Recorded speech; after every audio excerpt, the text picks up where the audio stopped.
Welcome to எடுஸ்பிரிண்ட் academy. இப்ப நம்ம வந்துட்டு போன கிளாஸ்ல என்ன பார்த்தோம்னா வந்துட்டு யாப்பிலக்கணம் பார்த்தோமா. யாப்பிலக்கணத்திலேயே வந்துட்டு அதோட உறுப்புகள் பார்த்தோம். ஃபர்ஸ்ட் நம்ம யாப்புனா என்னன்னு தெரிஞ்சுக்கிட்டோமா. யாப்புனா என்ன, ஒரு கவிதை இயற்றுறதுக்கு நமக்கு தேவையான அந்த ஒரு விதிமுறைகளை சொல்றதுதான் வந்துட்டு யாப்பு அப்படின்னு பார்த்தோமா. அதுல என்னென்ன உறுப்புகள் இருந்துச்சுன்னா மொத்தமா 6 உறுப்புகள் இருந்துச்சா. என்னென்ன இருந்துச்சு? எழுத்து, அசை, சீர், தலை, அடி, தொடை அப்படின்னு சொல்லிட்டு ஒரு 6 உறுப்புகள் இருந்துச்சா. அதுதானே நம்ம வந்துட்டு யாப்பு அப்படின்னு பார்த்தோம். அது இல்லாம இப்போ ஒரு பாட்டை நம்ம வந்துட்டு எழுதணும், அதை நம்ம வந்துட்டு பாடணும் அப்படின்னா அதுக்கு வந்துட்டு ஓசை வேணுமா. அந்த ஓசைய வந்துட்டு சொல்றது அதான் வந்துட்டு பா அப்படின்னு சொல்றாங்க. அந்த பாவை வந்துட்டு எத்தனையா பிரிக்கிறாங்க அப்படின்னா 4ஆ பிரிக்கிறாங்க. என்னென்ன அப்படின்னு நம்ம வந்துட்டு பார்த்தோம்னா வெண்பா, ஆசிரியப்பா, கலிப்பா, வஞ்சிப்பா அப்படின்னு சொல்லிட்டு மொத்தமா இதுல வந்து மொத்தம் 4 வகை இருக்கு. ஓகேவா. என்னென்ன? வெண்பா, ஆசிரியப்பா, கலிப்பா, வஞ்சிப்பா. ஓகேவா. இப்போ வந்துட்டு வெண்பா அப்படின்னா என்னன்னா அதுக்குரிய ஓசை என்ன அப்படின்னு நம்ம வந்துட்டு பார்த்தோம்னா வெண்பாக்கு வந்துட்டு செப்பலோசை. ஓகேவா. அடுத்ததா வந்துட்டு ஆசிரியப்பாக்கு வந்துட்டு அகவலோசை. நெக்ஸ்ட் வந்துட்டு கலிப்பா, கலிப்பாக்கு வந்துட்டு துள்ளலோசை. அடுத்ததா வந்துட்டு வஞ்சிப்பா, வஞ்சிப்பாக்கு வந்துட்டு தூங்கலோசை. ஓகேவா. இப்ப வந்துட்டு வெண்பா அப்படின்னா என்ன, ஆசிரியப்பா அப்படின்றத நம்ம இந்த இடத்துல பார்க்கலாம்.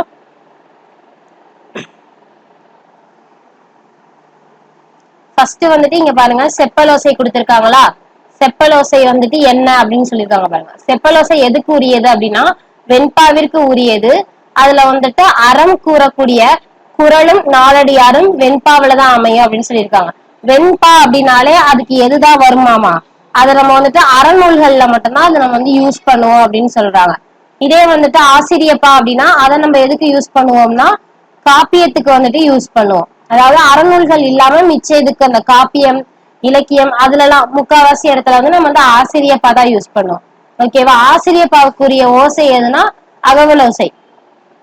ஆசிரியப்பா என்ன அப்படின்னா இலக்கண கட்டுக்கோப்பு வந்துட்டு அதுல கம்மியாவும், கவிதைக்கு வந்து தேவையானது, கவிதை நம்ம எழுதுறதுக்கு எளிதா அமையக்கூடிய ஒரு பா அப்படின்னா அதுதான் வந்துட்டு ஆசிரியப்பா அப்படின்னு சொல்றாங்க. ஆசிரியப்பா இவங்க என்னன்னு சொல்றாங்கன்னா அகவற்பா அப்படின்னு சொல்றாங்க. ஓகேவா. நெக்ஸ்ட் வந்துட்டு ஆசிரியப்பானா நம்ம என்ன சொன்னோம், அது வந்துட்டு இந்த காப்பியங்கள் அதெல்லாம் எழுதுறதுக்கு வந்துட்டு யூஸ் ஆகுதுன்னு சொன்னோமா. இந்த இடத்துல பாருங்க சங்க இலக்கியங்களும் சிலப்பதிகாரம், மணிமேகலை, பெருங்கதை இந்த மாதிரியான காப்பியங்களும் எதுல அமைஞ்சிருக்குன்னா அகவற்பா. அகவற்பானா ஒண்ணும் கிடையாது, ஆசிரியப்பா தான். ஓகேவா. நெக்ஸ்ட் வந்துட்டு துழலோசை. துழலோசைனா நம்ம என்னன்னு சொன்னோம், அது எதுக்குரியதுன்னா வந்துட்டு கலிப்பாக்கு உரியதா. துள்ளல்னா என்ன, துள்ளி துள்ளி இருக்கிறதா. சோ அதனால செய்யுளுக்கு நடுவுல அந்தந்த இடத்துல வந்துட்டு ரொம்ப வந்துட்டு உயர்ந்து உயர்ந்த ஓசையோட வரதான் வந்துட்டு துள்ளல் ஓசை அப்படின்னு சொல்றாங்க. நெக்ஸ்ட் வந்துட்டு தூங்கல் ஓசை. தூங்கல் ஓசைனா அது எதுக்குரியது, வஞ்சிப்பாக்குரியதா. தூங்கல் ஓசைனா என்ன அப்படின்னா அது வந்துட்டு உயர்ந்தும் வராது தாழ்ந்தும் வராது, எப்பொழுதுமே ஒரே அளவா தூங்குனது மாதிரியே வரதுனால இது வந்துட்டு தூங்கல் ஓசை அப்படின்னு சொல்றாங்க. ஓகேவா. இப்ப வந்துட்டு வெண்பால மொத்தமா வந்துட்டு எத்தனை வகை இருக்கு. வெண்பானா என்ன அப்படின்னா வந்துட்டு அறநூல்கள் எழுதுறதுக்கு உதவுறதுதான் வந்துட்டு வெண்பா அப்படின்னு சொல்றாங்க. அந்த வெண்பா மொத்தமா எத்தனை வகை இருக்குன்னு பார்த்தோம்னா 5 வகையா இருக்கு. ஓகேவா. என்னென்ன வகைனா குரல் வெண்பா, சிந்தியல் வெண்பா, நேரிசை வெண்பா, இன்னிசை வெண்பா, பற்றொடை வெண்பா அப்படின்னு சொல்லிட்டு மொத்தமா இதுல வந்துட்டு 5 வகை இருக்கு. அடுத்ததான் நேரிசை ஆசிரியப்பால பார்த்தோம் அப்படின்னா வந்துட்டு அதுல மொத்தமா வந்துட்டு 4 வகை இருக்கு. ஓகேவா. என்னென்ன அப்படின்னா வந்துட்டு நேரிசை ஆசிரியப்பா, இணைக்குரல் ஆசிரியப்பா, நிலை மண்டில ஆசிரியப்பா, அடிமறி மண்டில ஆசிரியப்பா அப்படின்னு சொல்லிட்டு 4 வகை இருக்கு. இப்போ வந்துட்டு நம்ம வந்து என்ன பார்க்க போறோம் அப்படின்னா வந்துட்டு ஆசிரியப்பாக்கும் வஞ்சிப்பாக்கும் சாரி ஆசிரியப்பாக்கும் வெண்பாக்கும் இருக்கக்கூடிய டிஃபரன்ஸ் தான் நம்ம வந்து பார்க்க போறோம். இதோட பொது இலக்கணம் இதுல என்னென்னலாம் இருக்கு அப்படின்னா ஓசை, சீர், தலை, அடி, முடிப்பு அப்படின்னு சொல்லிட்டு இதுல மொத்தமா வந்துட்டு 5 இருக்கு. வந்துட்டு வெண்பாவுக்கு நம்ம என்ன ஓசை சொன்னோம், செப்பல் ஓசை சொல்லியிருந்தோமா. ஆனா ஆசிரியப்பானா அகவல் ஓசை. ஓகேவா. நெக்ஸ்ட் இதோட சீர் பார்த்தோம் அப்படின்னா இது எப்படி இருக்கும்னா மொத்தமா வந்துட்டு இதுல இப்போ ஒரு பாட்டு இப்படி இருக்குன்னு வைங்களேன். இந்த பாட்டுல வந்துட்டு இந்த ஈற்றடி இந்த லாஸ்டுக்கு முன்னாடி இருக்குல்ல அது வந்துட்டு 3 லைனா 3 சீர், அதாவது வந்துட்டு 1 2 3 அந்த மாதிரி 3ஆவும், மிச்சம் இருக்கிறது எல்லாமே வந்துட்டு 4 அடியாவும் 4 சீராவும் இருக்கும் அப்படின்னு சொல்லியிருக்காங்க. இதுல வந்துட்டு இயற் சீரும் வெண் சீரும் தான் வரும்னு சொன்னாங்க. இயற் சீர்னா உங்களுக்கு என்ன ஞாபகம் இருக்கா? மாச்சீர் விளச்சீர் தான் வந்துட்டு இயற் சீர். வெண் சீர்னா காய் சீரை சொல்லுவாங்க. ஓகேவா? இது மட்டும்தான் இதுல வந்து பயின்று வரும் அப்படின்னு சொல்லுவாங்க. மாச்சீர் விளச்சீர்னா உங்களுக்கு ஞாபகம் இருக்கா? தேமா, புளிமா, கருவிலம், கூவிலம், அதெல்லாம் தான் வந்துட்டு மாச்சீர் விளச்சீர். அது ரெண்டுத்தையும் சேர்த்துதான் இவங்க வந்துட்டு இயற் சீர்னு சொல்றாங்க. வெண் சீர்னா காய்ச்சீர். காய்ச்சீர்னா வந்துட்டு அந்த 3 சீர்ல நேர் வந்தா காய், நிறை வந்தா கனி அப்படின்னு நம்ம சொன்னோமா? அப்ப இந்த நேர் வந்துச்சுன்னா காய் தானே, அந்த காயை தான் வந்துட்டு நம்ம இங்க வந்துட்டு காய்ச்சீரை தான் நம்ம வந்து வெண் சீர் அப்படின்னு சொல்றோம். ஓகேவா? இதே வந்துட்டு ஆசிரியப்பாலை எப்படின்னா ஈரசை சீர் மிகுதியா. ஈரசைனா என்னது? தேமா, இங்க எழுதுறேன். தேமா, புளிமா, கருவிலம், கூவிலம், இததான் வந்துட்டு ஈரசை சீர்னு சொல்றாங்க. ஓகேவா? இது வந்துட்டு ஆசிரிய பாலை வந்துட்டு அதிகமா வருமாமா. காய்ச்சீர் இருக்குல்ல அது வந்துட்டு ரொம்ப கம்மியா வரும் அப்படின்னு சொல்றாங்க. ஓகேவா? இது இப்ப தலை பார்த்தோம்னா இயற்சீர் வெண்டலையும் வெண்சீர் வெண்டலை இது 2 மட்டும்தான் வரும். மொத்தமா தலை வந்துட்டு 7 பார்த்தோமா? அதுல வந்துட்டு 2 தான் வந்துட்டு வெண்பாக்கு வருமாமா. ஆனா ஆசிரிய பாலையுமே வந்துட்டு 2 தான் வருது. அதாவது 7மே வரும். ஆனா அதுல வந்துட்டு 2 தான் வந்துட்டு ரொம்ப அதிகமாகும். மிச்சம் 5 வந்துட்டு கம்மியா வருமாமா. எந்த 2 வந்துட்டு ரொம்ப அதிகமா வரும்னா ஆசிரிய தலை. ஆசிரிய தலைனா என்ன பார்த்தோம்? நேரொன்ற ஆசிரிய தலை, நிறையொன்ற ஆசிரிய தலை பார்த்தோமா? இது 2 தான் அதிகமா வருமாமா. மிச்சப்படி இந்த வெண்டலை கலித்தலை. வெண்டலைனா அதுல 2 இருந்துச்சா? இயற்சீர் வெண்டலை வெண்சீர் வெண்டலைன்னு. கலித்தலைனே ஒண்ணு இருந்துச்சு. இன்னொன்னு என்னன்னா ஒன்றிய வஞ்சித்தலை ஒன்றாத வஞ்சித்தலைன்னு சொல்லிட்டு இருந்துச்சா? இதெல்லாம் வந்துட்டு கொஞ்சம் கம்மியா வரும் அப்படின்னு சொல்லியிருக்காங்க. ஓகேவா? நெக்ஸ்ட் அடி. இது மொத்தமா வந்துட்டு எத்தனை லைன் இருக்கும் அப்படின்னா 2ல இருந்து 12 அடி வரைக்கும் இருக்கும் அப்படின்னு சொல்லியிருக்காங்க. இதே வந்துட்டு கலிவெண்பாவா அமைஞ்சிச்சு அப்படின்னா அந்த இடத்துல மட்டும் இது வந்து 13 அடிக்கும் மேல வரும் அப்படின்னு சொல்லியிருக்காங்க. இதே ஆசிரியப்பானா அது 3 அடி வரைக்கும் இருக்கும். நார்மலா மினிமம் 3, மிச்சப்படி உங்களோட விருப்பம். அவங்க அந்த கவிஞர் எழுதுற மனநிலைக்கு ஏற்ப அது வந்து அமையும் அப்படின்னு சொல்லியிருக்காங்க. இது வந்துட்டு எப்படி முடியும் அப்படின்னா அந்த ஓரசை சீர் இருக்குல்ல, நாள், மலர், காசு, பிறப்பு, இது 4த்துலயுமே இது முடியும். ஆனா வந்துட்டு ஆசிரியப்பா எப்படி முடியும்னா ஏகாரத்துல முடியறது அதோட சிறப்பு அப்படின்னு சொல்லியிருக்காங்க. ஓகேவா? இப்ப வந்துட்டு யாப்போசை தரும் பாவோசை இதுல பார்த்தோம்னு வைங்களேன். செப்பல் ஓசை வந்துட்டு எப்படி அமையும் அப்படின்னா 2 பேர் பேசுறது மாதிரியான ஓசைதான் வந்துட்டு செப்பல் ஓசை அப்படின்னு சொல்றாங்க. செப்பல் ஓசைன்னா என்ன? இருவர் உரையாடுவது போன்ற ஓசை. இதே வந்துட்டு அகவல் ஓசை அப்படின்னா வந்துட்டு சொற்பொழிவாற்றுவது போன்ற ஓசை. ஓகேவா? சொற்பொழிவாற்றுவது போன்ற ஓசை.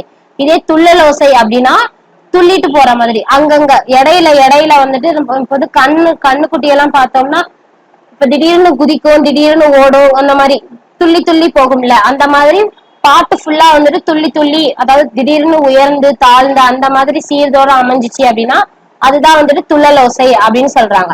தூங்கல் ஓசை அப்படின்னா சீர்தோறுமே வந்துட்டு ரொம்ப உயர்வாகவும் இல்லாம தாழ்வாகவும் இல்லாம ஒரே சீரா போயிட்டே இருந்துச்சு அப்படின்னா அதுதான் வந்துட்டு தூங்கல் ஓசை அப்படின்னு சொல்றாங்க. ஓகேவா? இது எதுல இருக்கு அப்படின்னா யாப்பதிகாரம், புலவர் குழந்தை எழுதுன யாப்பதிகாரம்ன்ற புக்ல இருந்து இது நமக்கு வந்து கொடுத்திருக்காங்க. ஓகேவா? செப்பல் ஓசைனா அது என்னதுப்பா? வெண்பாவா? இதே அகவல் ஓசைனா அகவற்பா, அதாவது ஆசிரியப்பா.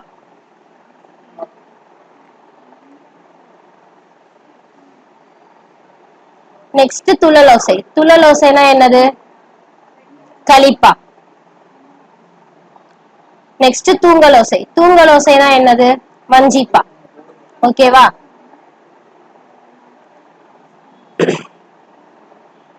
இப்ப இங்க வந்துட்டு குரல் வெண்பாவை பத்தி இங்க கொடுத்திருக்காங்க. குரல் வெண்பா அப்படின்னா 2 அடி. இப்ப நம்ம வந்து நம்மளோட திருக்குறள் பார்த்திருக்கோமா?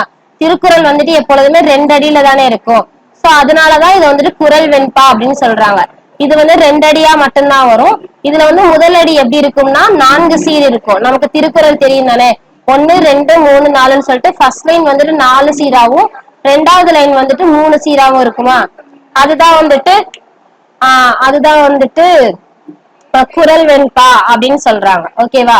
நெக்ஸ்ட் வந்துட்டு அலகிடுதல். அலகிடுதல்னா நம்ம தான் இப்ப முன்னாடியே நம்ம வந்து போன கிளாஸ்லயே பார்த்தோம்ல அலகீட்டு வாய்ப்பாடு, அதுதான் வந்துட்டு நம்ம வந்து அலகிடுதல் அப்படின்னு சொல்றோம். இப்ப இங்க வந்துட்டு அதே மாதிரி இங்க வந்து இன்னொரு திருக்குறள் கொடுத்திருக்காங்க பாருங்க. உலகத்தோடொட்ட ஒழுகல் பல கற்றும் கல்லார் அறிவிலாதார் அப்படின்னு சொல்லியிருக்காங்களா.